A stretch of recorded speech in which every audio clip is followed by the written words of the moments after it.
This summer, my husband and I flew out to Washington State for another week-long backpacking trip on the PCT.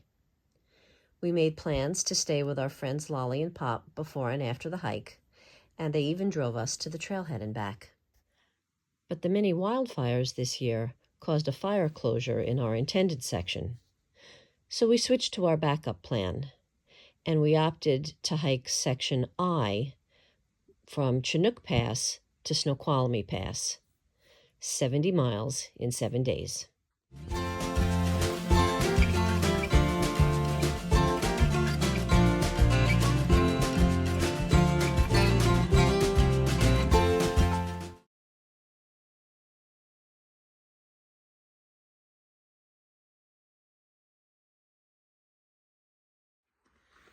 Good morning, everyone. Scrambles. I'm back out on the trail. This time, I'm out west on the PCT. With low gear. Yep, and I have my husband low gear with me. So this time we're working on Section I in Washington, and we're going from Chinook Pass to Snoqualmie Pass. So we've planned a 10-mile day for today. It's very cool this morning. We're starting with a long sleeve layer on. I have my sun hoodie on, so I'm sure it'll warm up later. But yeah, we'll work up some sweat, I'm sure. Yeah.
We're sitting here at Sheep Lake having a little snack.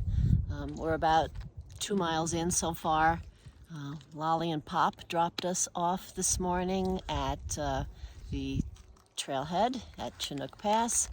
We've got about 8 more miles to do today if all goes as planned.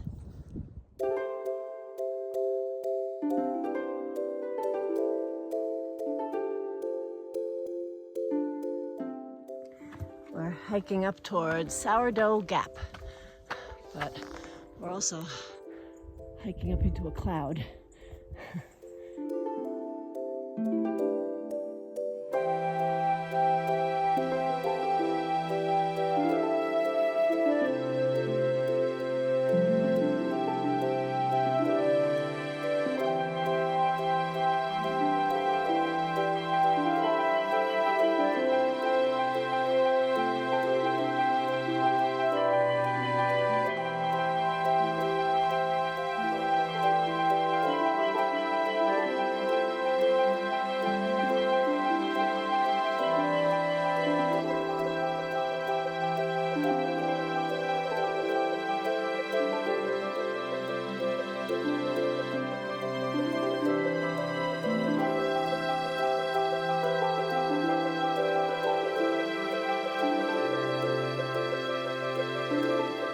So that's Sheep Lake down there, where we stopped and had a snack.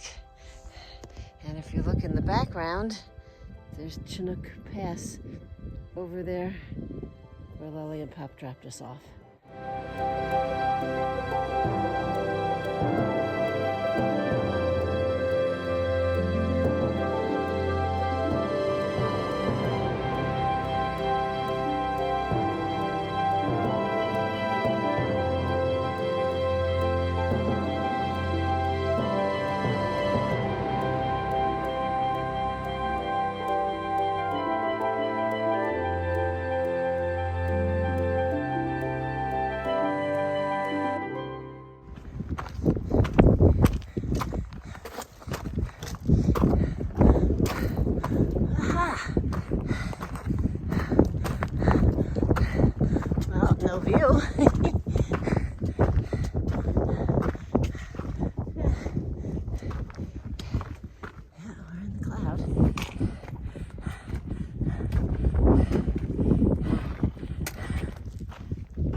There's a marmot.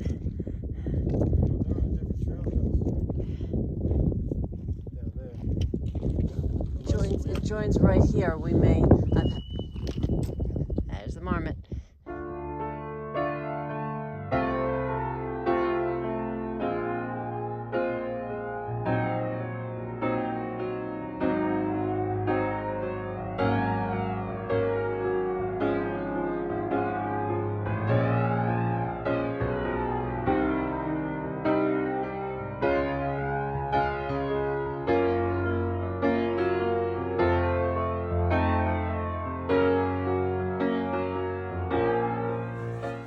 I feel like I'm at the beach. Yeah, it's like beach sand.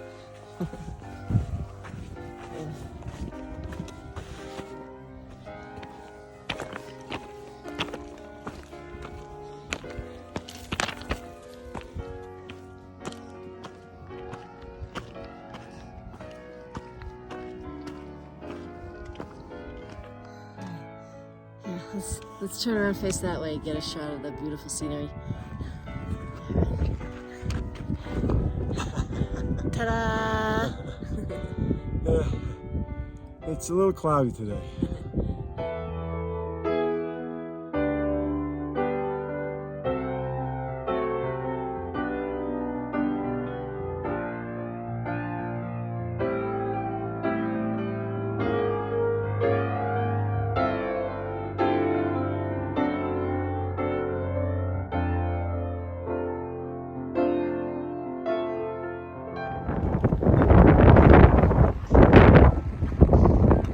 Yeah, the wind is really coming through this spot.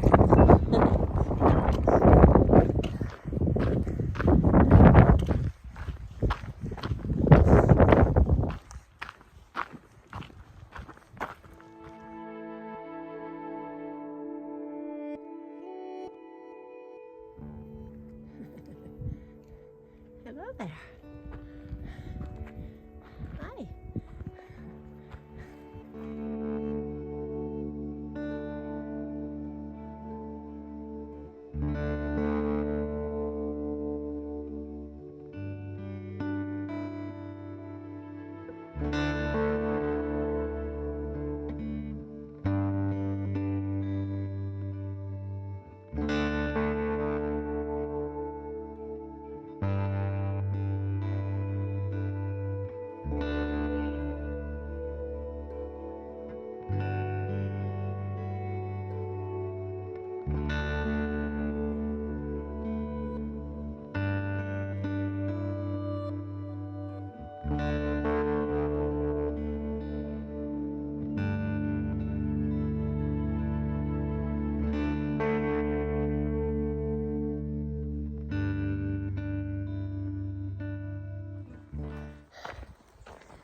All right, we've got about 2.5 miles left to our planned campsite.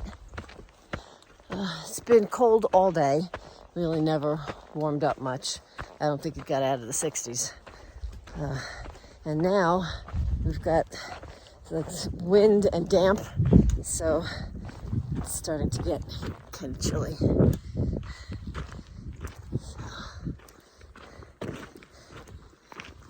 But we're getting there. That's really spooky. All the old dead trees, burnt trees through the clouds.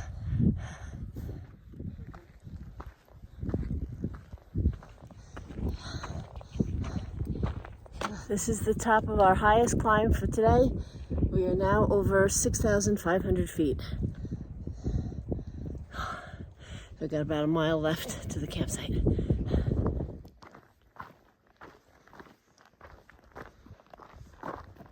All right, that's 3.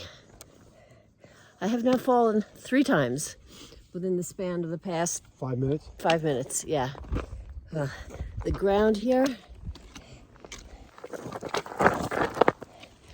very slippery, and it keeps just sliding out from under me. So let's see if we can get off this section slowly and carefully. Yeah. And no more falls. We set up camp in cold, misty, windy conditions which made it hard to do even simple things like boiling water for dinner. Then we snuggled into our quilts to warm up. Although the first day's weather had been less than ideal, the universe made up for it with a gift as we got out of our tent in the middle of the night to beautiful, clear skies, painted with thousands and thousands of stars.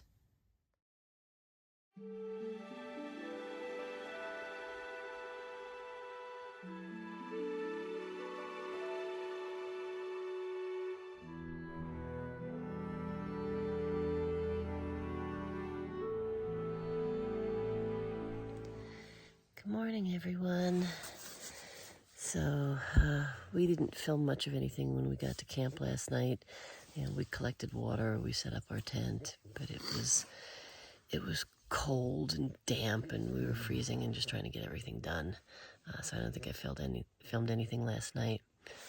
But during the night, when we got up to use the facilities, it was so beautiful. All the clouds had moved out. The stars were gorgeous. It was absolutely beautiful. Yeah, I even got to see a shooting star. Yeah, we're in the tail end of the Perseids meteor shower, so yeah, that was very cool. That made all the aggravation worth it. So we're getting ready to hit the trail this morning. It's beautiful today. We can actually see what's around us. What a difference the sunshine makes. So much better than yesterday.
It's our spring where we're collecting water. So this was actually where we were planning to camp. But if you take a look at the campsites, there are a couple of campsites right over there, but it's right in the middle of all these dead trees. And I'm not liking that, so we're going to push on a little bit and see if we can find something else a little further down. But this is the last place to collect water for a while. So we've got a bunch of extra water in our packs, and that should hold us.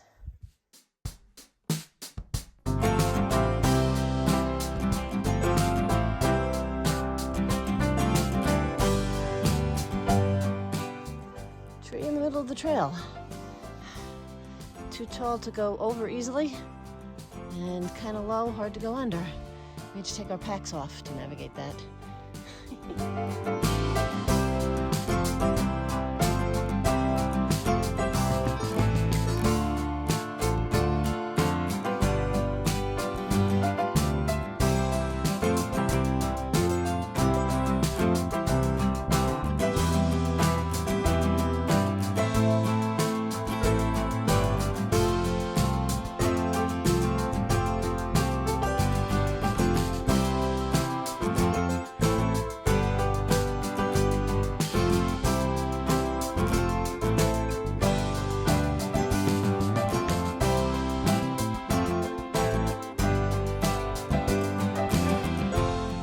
This section with all the trees crossing the path is between Louisiana Saddle and Rod's Gap.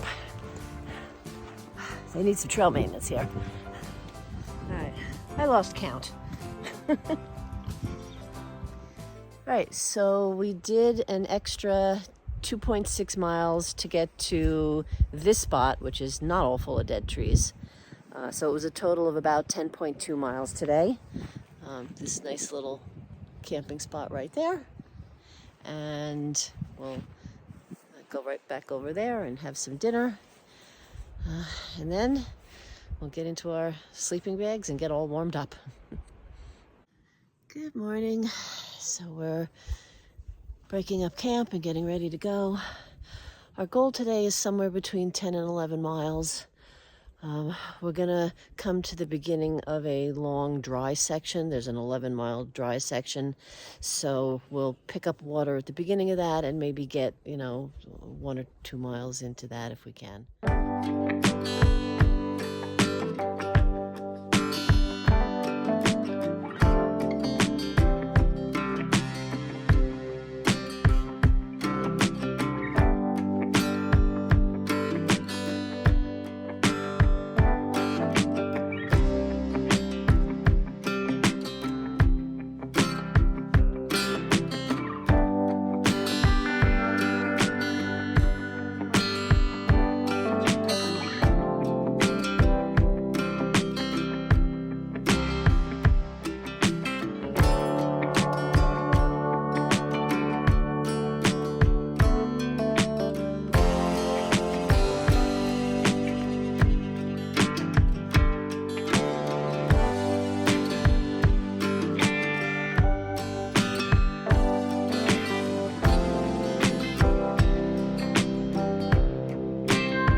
Got salmon berries, huckleberries, and blueberries.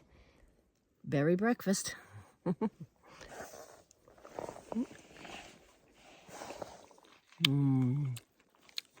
Those are good. And while we were grazing, we came across plenty of evidence that bears were in the area enjoying the huckleberries too.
Wild strawberries.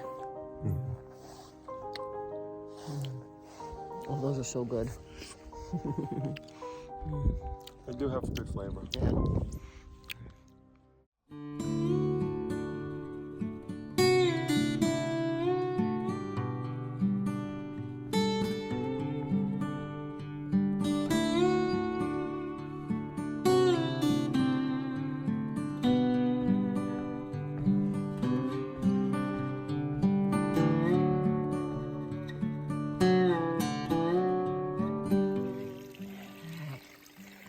This is the last water source for 11 miles. So we're going to fill up here.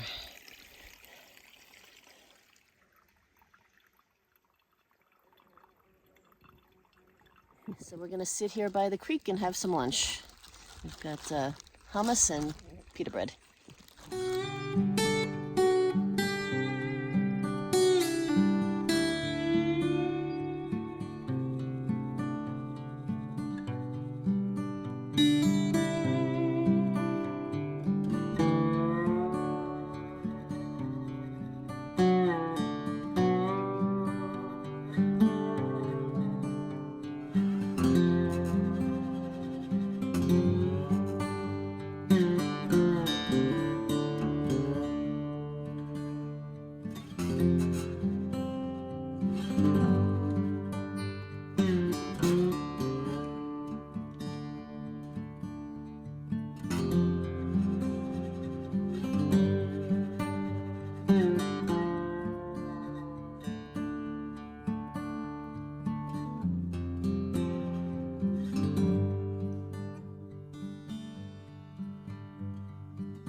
We're all set up. We've gone 11 and a half miles today. 4 of those carrying water in, because this whole area is a dry section. There's 11 miles of dry section that we're in the middle of right now. So I'll show you around. We're just setting up. We got this nice little spot here. There's a bunch of other spots over that way and one more on the other side of the trail, which is right down here. So